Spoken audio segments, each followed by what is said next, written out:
It's the final video of 2025, and we are going to end this year off with a bang by revealing the top 10 best WWE matches of 2025.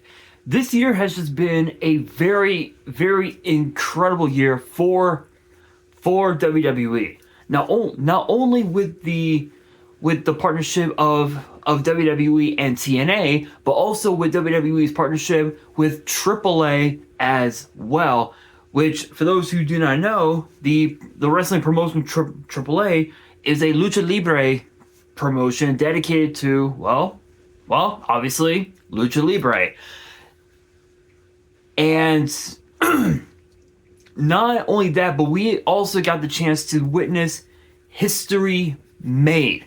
John Cena setting the record of 17 world titles in WWE.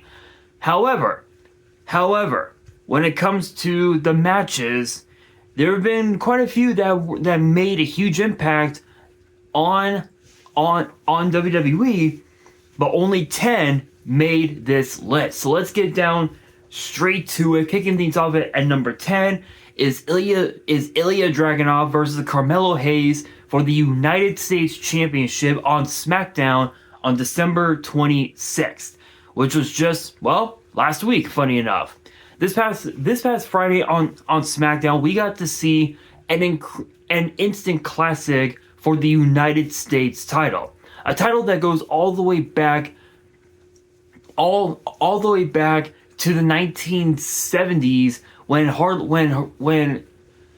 Harley Race was the first ever United States champion. Since then, more than 36 Hall of Famers have held the United States title, including guys like Edge, Booker T, Eddie Guerrero, Kurt Angle, Chris Jericho. Who else? Who else can I name? The Big Show. Just to name a few. They all held the United States title and elevated it to heights unimaginable. However, John Cena once held the title 5 times in his career, and his last 2 reigns as champion, he decided to do a U.S. Championship Open Challenge in 2015. Sami Zayn became champion earlier this year by defeating Solo Sikoa and decided to resurrect the Open Challenge. Ilya Dragunov defeated Sami Zayn, and he has continued the tradition up until this past Friday night on SmackDown, where we saw probably one of the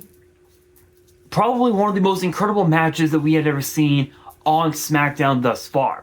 Now, when it comes to NXT, Ilya Dragunov and Carmelo Hayes' names are synonymous with the black and silver brand.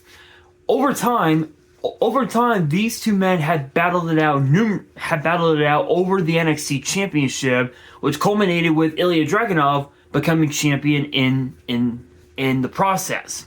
However,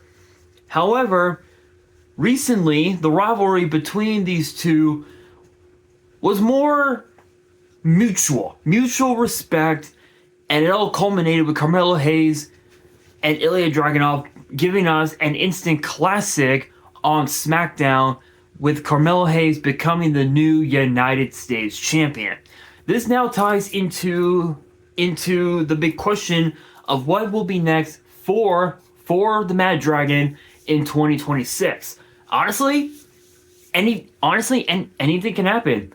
Anything can happen. But I can say that 2026 is going to be an incredible year for the Mad Dragon, and it seems like Carmelo Hayes is going to have an equally incredible 2026 as well. Only time will tell, but maybe we might see Melo continue the U.S. Championship Open Challenge in honor of the great John Cena.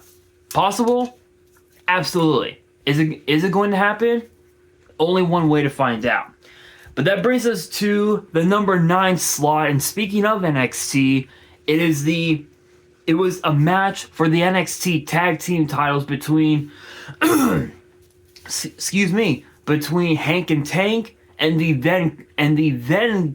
then champions Fraxium, Nathan Fraser and Axiom at NXT Stand and Deliver on WrestleMania Saturday. This match was a bit unique because during the early stages of 2025, Hank and Tank had screwed up a series of losses where they were trying to figure out what's next for them. Where do they go from there? They ended up getting some advice from some of the best tag teams that WWE had to offer, and even that NXT had to offer. Tag teams like Pretty Deadly, tag teams like DIY, the Dudleys, the Hardys, all told them that they needed to step up their game, and they did. They stepped up their game, and they won a tag team turmoil match, which earned them a shot at the tag team titles at Stand and Deliver. This matchup truly stood out and delivered, as this was by far one of the best matches of the entire show, and it got fans thinking of what, of where Hank and Tank will go from there. Their reign as NXT Tag Team Champions lasted several months before losing those tag team titles to Dark State within the last couple of months.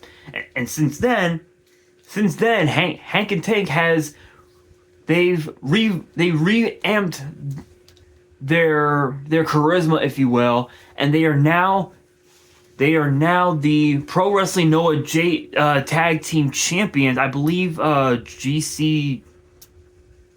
I don't know what their tag team titles names are, but they have now won the tag team titles over at Pro Wrestling Noah, which is another promotion that has partnered with WWE. And what got them to being tag team champions over there was that specific night in Vegas at Stand and Deliver. And I can honestly say that was by far match of the night.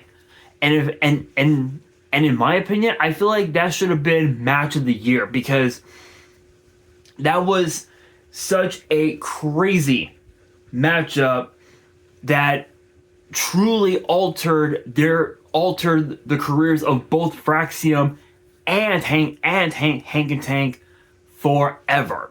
And I know that because, well, we've seen Fraxium on SmackDown making, turning a lot of heads. So who knows? Maybe a future tag title opportunity against the White Six could potentially be in their favor, or rather in their future. Sorry. Coming in at number 8 is actually one that's a bit interesting. And since we're on the topic of AAA, it is Dominic Mysterio versus Elio Del Vikingo for the AAA Mega Championship at Worlds Collide on September 12th of this year. So to give some context on on Vikingo's reign as AAA Mega Champion, the first Worlds Collide event took place on the same day as Money in the Bank, which I believe, if I can get to the past live streams here. Let's see. Past live streams, here we are. Survivor Series, Halloween Havoc, WrestlePalooza, Triple Mania, where is it?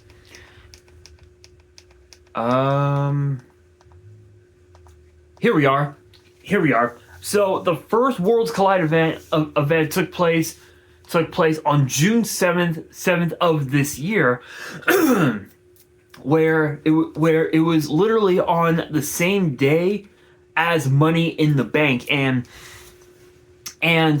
at that time, Dominic Mysterio was a guest, if you will. He was sitting ringside, and he got to watch Elio del Vikingo defend the AAA Mega Championship against Chad Gable, who had a vendetta against luchadors, which I honestly don't know why. It's still a complete mystery. Again, no one knows, but this ultimately led to Gable losing to Vikingo, and then over time, fans started to just boo him. They started to boo him, and they wanted something new out of the AAA Mega Championship. That brought us to Dirty Dom Mysterio, as he became the new challenger for said AAA Mega Championship, and because of El Grande Americano, who are now no longer friends, Dominic Mysterio defeated Vikingo for the title, and we've seen over the last few weeks, especially at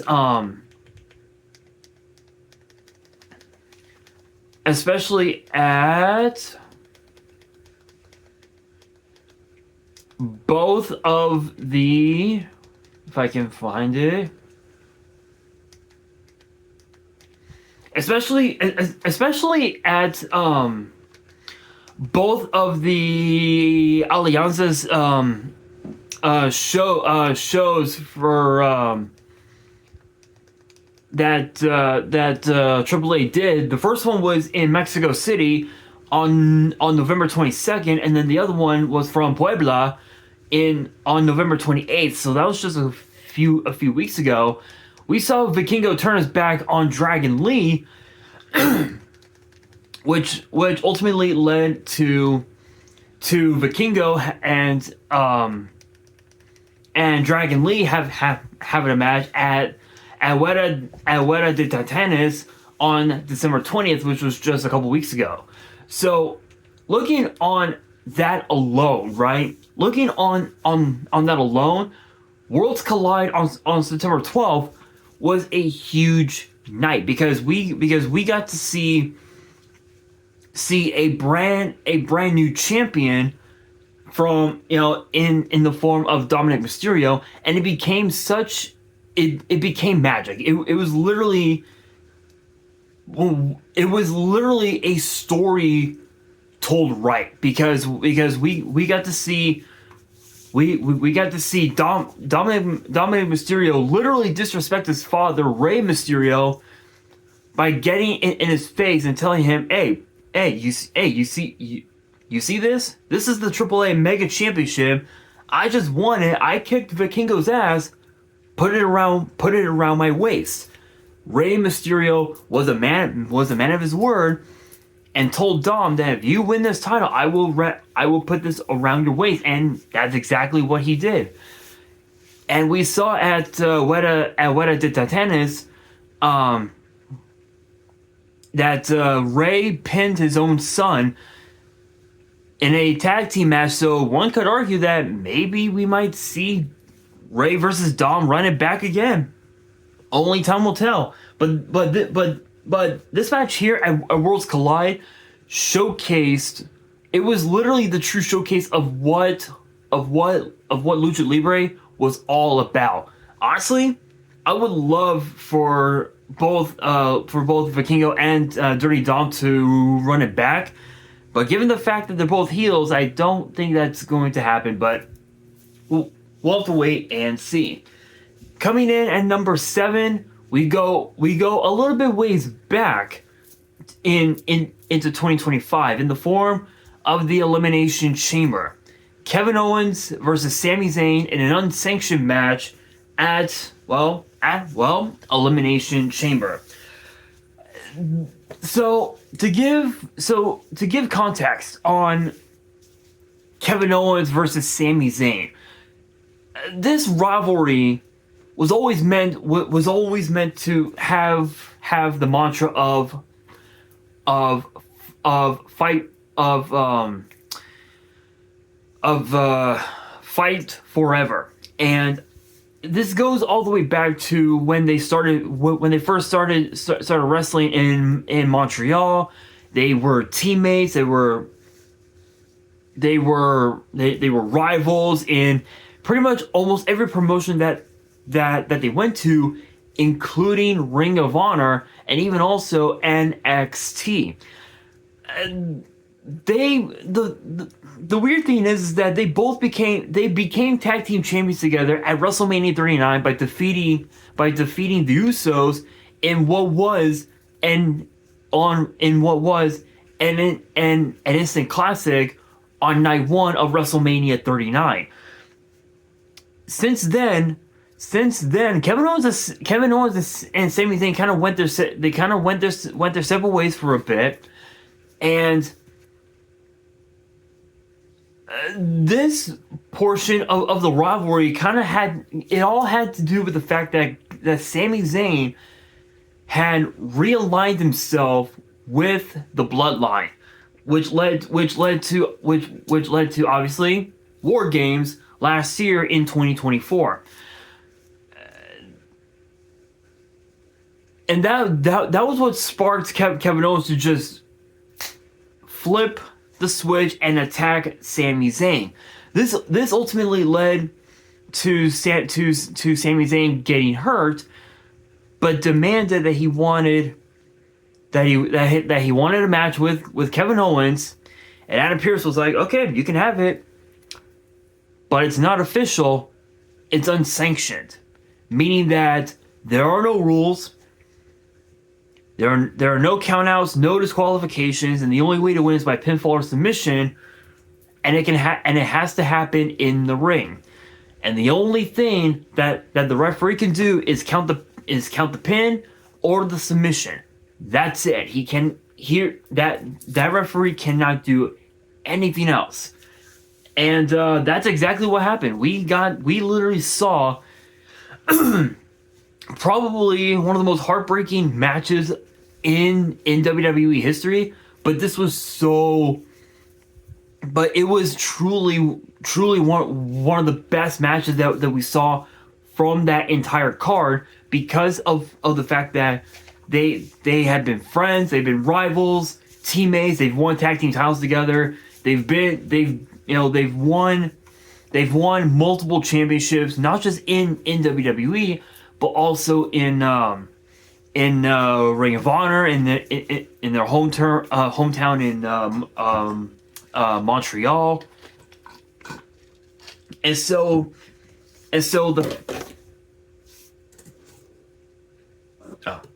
sorry guys, something fell off my dresser here, but that's nothing. Anyway, the fact that these two were always destined to fight each other, it will never get old. It will never get old. It's like anytime you see Kevin Owens and Sami Zayn go at it, you know damn well it's always going to be an instant classic. And obviously, yeah, sure, the match might have been a bit disturbing, especially with how the match ended, but it truly was such a chaotic match that it definitely deserves to have a spot on this list. Speaking of deserving, this next matchup, coming in at number 6, was by far one of the best matches of WrestleMania 41. This came out of night 2. Rhea Ripley, Bianca Belair, and Io Sky. This was something that a lot of people have been clamoring to see. Bianca Belair, starting with Bianca Belair, ever since debuting on the main roster at WrestleMania 36 during the pandemic, Bianca Belair had went undefeated at WrestleMania, defeating superstars the likes of, excuse me, the likes of Sasha Banks, Becky Lynch, Asuka, and of course, Damage Control. This matchup would mark Bianca's very first loss at WrestleMania. So the undefeated streak of Bianca Belair is now no more, which doesn't surprise me because it seemed like Bianca Belair was trying to replicate the Undertaker streak. But you guys already know, it's the old adage: often imitated, never duplicated. It's like you can try, but you will ultimately fail. And Bianca Belair did exactly do that. Just that, she failed miserably. And as far as Rhea and Io go, obviously now they're like sisters, so they now have an opportunity at the tag team titles. But when you really look at it, right, when you look at all three of these women, they helped revamp the women's division in NXT. They competed inside the very first ever War Games match for women at NXT TakeOver War Games in Chicago all the way back in 2019. And since then, these three had been on a collision course against one another. Obviously, Rhea and Bianca, had once fought over the NXT Women's title. Bianca having her issues with Io because of Io's allegiance in Damage Control. This was literally multiple rivalries just coming to an end, just exploding, coming to an end. And the way the match ended was just on point. A moonsault onto both Rhea and Bianca Belair. Io pins Belair, not only breaking her streak, but also Io retaining the women's world title in the process. And what's cool is that Io Sky had such a lengthy reign as the women's world champion that some could argue that she could have walked into next year's WrestleMania 2026 as women's world champion, but now that honor belongs to Stephanie Vaquer. This definitely deserved to get match of the year. In fact, I believe with the upcoming Slammies during WrestleMania week, there's been some chatter that match could potentially win match of the year, which is possible, but we'll have to wait and see. Coming in at number 5. Oh my god. It is AJ Styles and Dragon Lee versus Javon Evans and Leon Slater at Saturday night's main event on December 13th. Excuse me. So again, I know I've said this before multiple times today in this video, but I will say it again to give some context. On that night, December 13th was scheduled to be John Cena's very last match ever in WWE. Actually in professional wrestling altogether. The entire card, minus John Cena's match with Gunther, was dedicated to showcasing some of NXT's best stars possible, which included the NXT champion Obafemi, Sol Ruka, and even also Javon Evans and the TNA X Division champion Leon Slater. AJ Styles and Dragon Lee at the time were the World Tag Team Champions and held on to those titles for a little over 70 days, which was probably one of the best championship runs we saw out of any tag team this year alone, because we knew that AJ Styles didn't have much time left as an active member of the WWE roster, and he admitted that in 2026 he's going to retire, which for a lot of us who watched AJ Styles in TNA, it's gonna be hard. It'll be just as heartbreaking as John Cena tapping out. Like it's gonna be that heartbreaking. WWE announced that Javon Evans and Leon Slater would be the opponents for the then World Tag Team Champions Dragon Lee and AJ Styles. This matchup was literally like a dream match, right? It was a high flyer's dream, and it definitely was exactly that. Dragon Lee flying all over the place, Leon Slater flying all over the place, Javon Evans flying all over the place, AJ Styles giving out forearms left and right. This literally was an instant classic, and what was so cool about this was that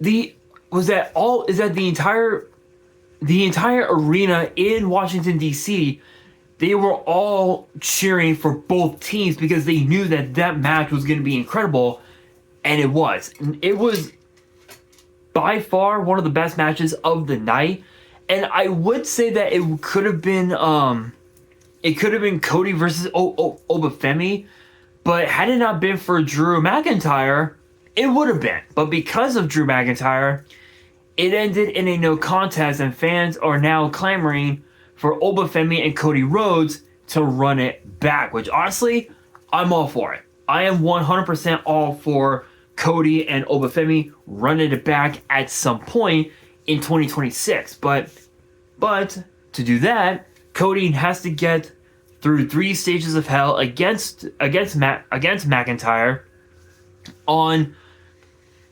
SmackDown in Berlin. So it's going to be a little interesting to see how it all plays out. But I will say that when you look at that match, right? It comes down to one question. It comes down to the question of, what does the future hold for both Leon Slater and Javon Evans? Obviously, as far as Javon goes, he's been seen quite a bit on Raw and SmackDown as of late, which could mean that we could see Javon Evans make his way to the main roster sooner than we think. And as far as Leon goes, well, Leon's got a match against Obafemi at New Year's Evil, so one could argue that Leon Slater could make history, which is very possible, but only time will tell. But this matchup was definitely something, because it truly was a match of wrestling's past teaming with wrestling's present, going up against wrestling's future. Literally, that's what it was. The past, the present, and the future going at it. That brings us to the number 4 spot. And this one might be a bit controversial due to how their first encounter was dealt with at WrestleMania. But coming in at number 4 is John Cena versus Cody Rhodes for the WWE title in the main event of SummerSlam on night 2. This ultimately ended up being a street fight, and the context of this goes back to the Elimination Chamber. John Cena had won the Elimination Chamber by making CM Punk pass out, all thanks to Seth Rollins.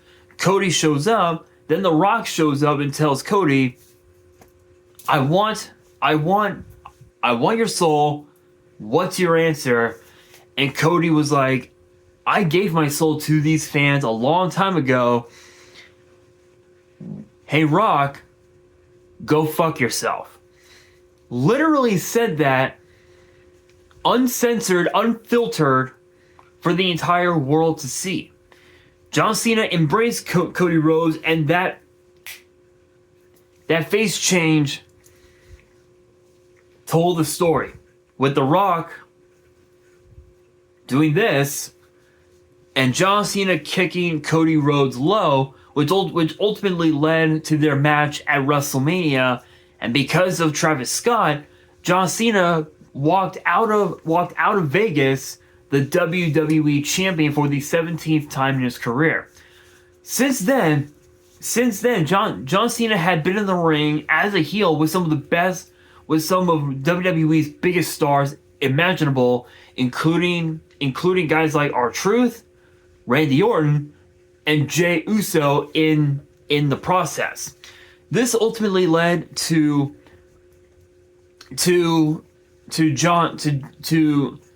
Cena and Cody Rhodes having a contract signing, and Cena was like, I'm gonna be here for a bit. You'll get your match, but not at SummerSlam. Excuse me. And Cody was like, no, we're having this match at SummerSlam, and it's gonna be a street fight. Excuse me. Which made John Cena go back to the real John Cena that we all used to know and love from back in the day. This became the match that fans wanted to see at WrestleMania, had it not been for The Rock and Travis Scott. Because of those two, John Cena, the matchup between Rhodes and Cena at WrestleMania did not go as planned. In fact, some people believe that some people believe that match at WrestleMania should have been an instant classic, but this one at SummerSlam was exactly that. It was the match that we all wanted to see. Cody Rhodes versus the real John Cena, and we got it. And the moment the referee's hand went down for 2, Cody knew that it was time. Cody knew that John Cena didn't have much time left in the ring. And Cody Rhodes now is a two-time champion, but as far as how long, well, that's up to him. But even under Street Fight rules, it literally went all over the place. Steel chairs, tables, it was all over the place, and it became the match of the entire weekend.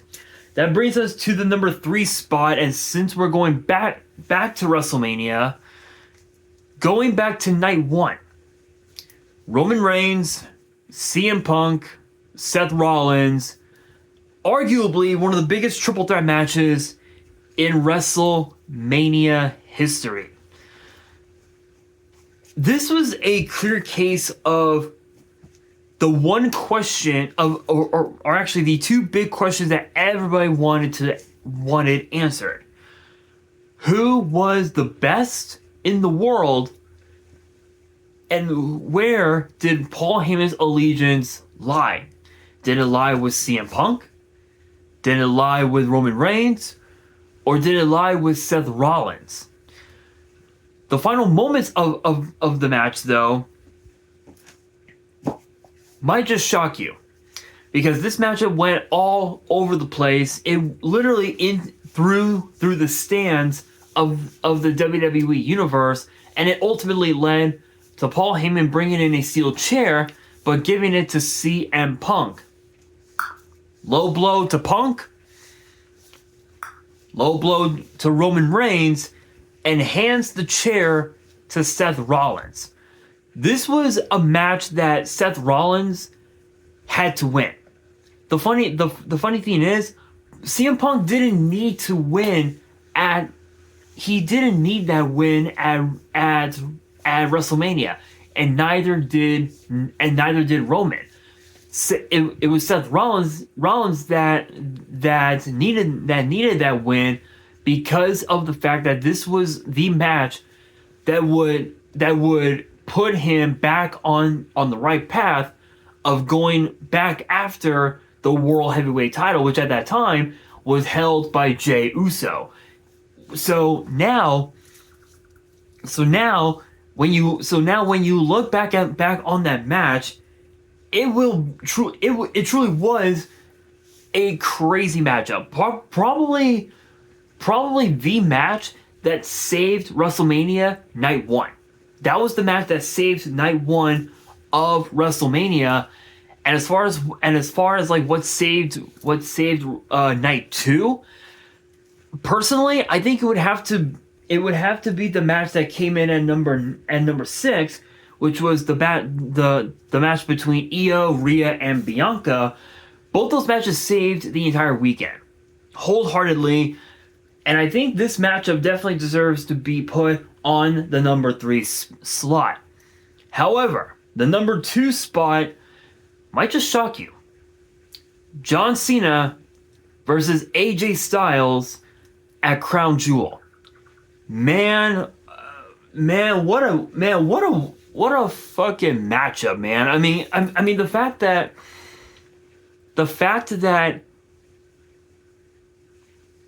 these two had multiple matches in WWE since AJ Styles bursted on the scene in WWE 10 years, literally 10, almost 10, damn near 10 years ago, is incredible.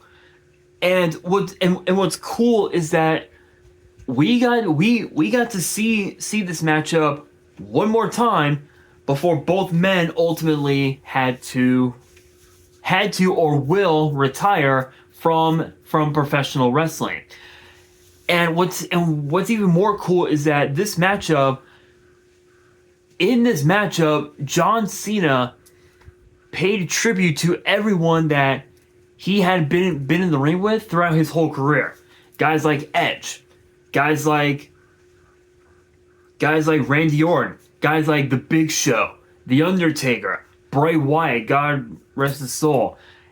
He paid tribute to every single one of them, and it ended with him paying tribute to The Undertaker again with a tombstone pile driver, ultimately leading to an attitude adjustment to AJ Styles.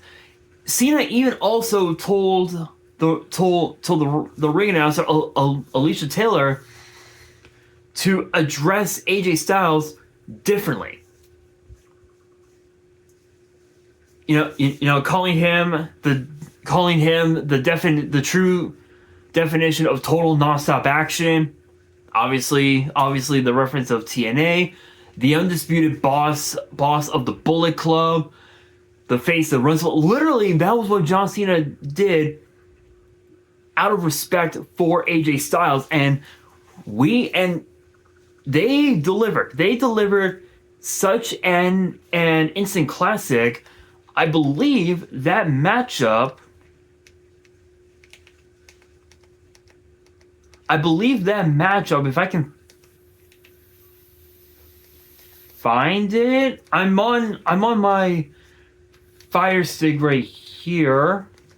I've got my remote here with me. I'm trying to find it. I want to say.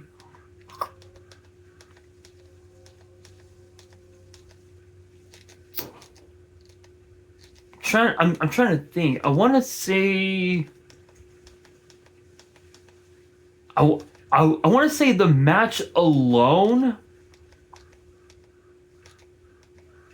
including the entrances, lasted almost an hour. I want to say.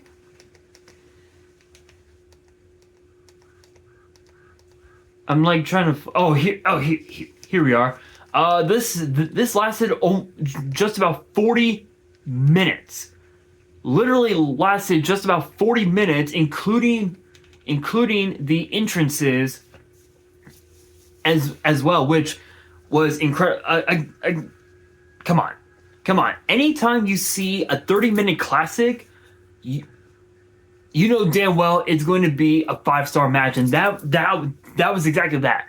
It was exactly that. It truly was a 5-star matchup. But that brings us to the number 1 spot.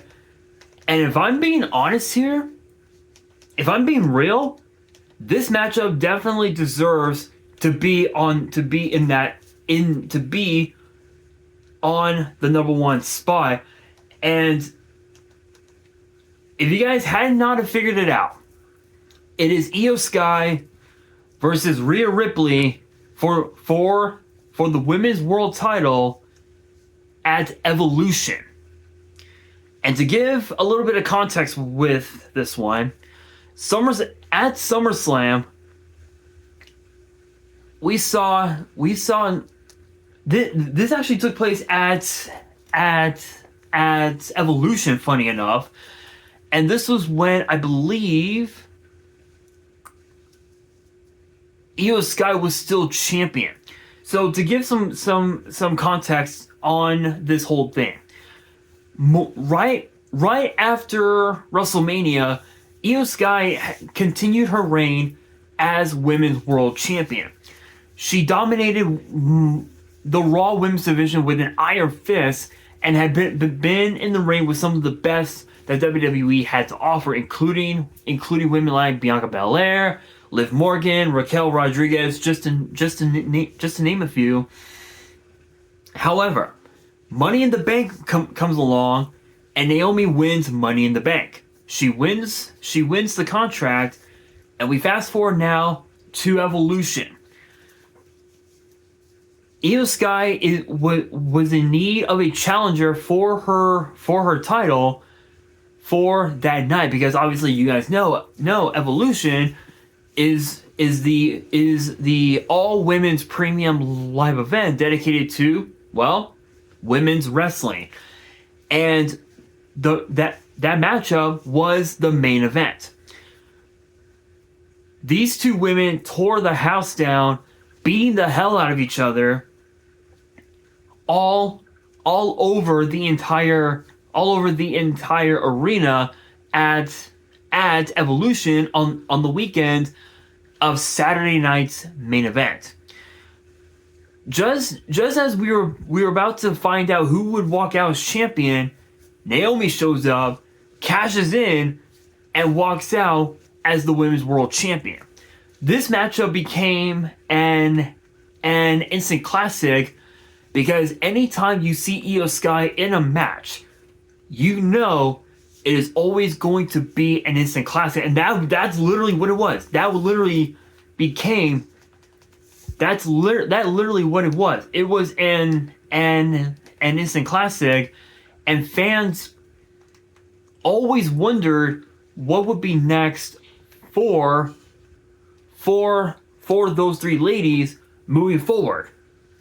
Well, SummerSlam, and it became an instant classic as well. So I would say this matchup definitely deserved to be on the number 1 spot, mainly because I feel like there weren't a whole lot of matches on the card that would save WWE in 2025. But I would say that matchup in the number 1 spot definitely was the match. It definitely was match of the year. Can't speak. A match of the year candidate for the Slammy.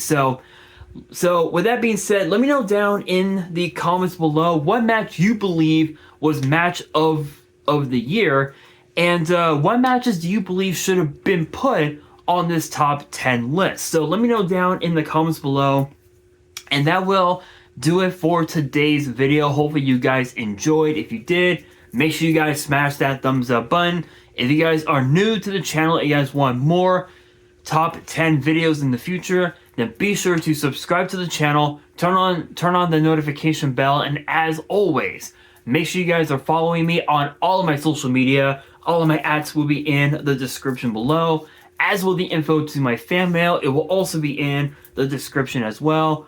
And on that, this is your boy Nash, signing out, and happy New Year's, you guys.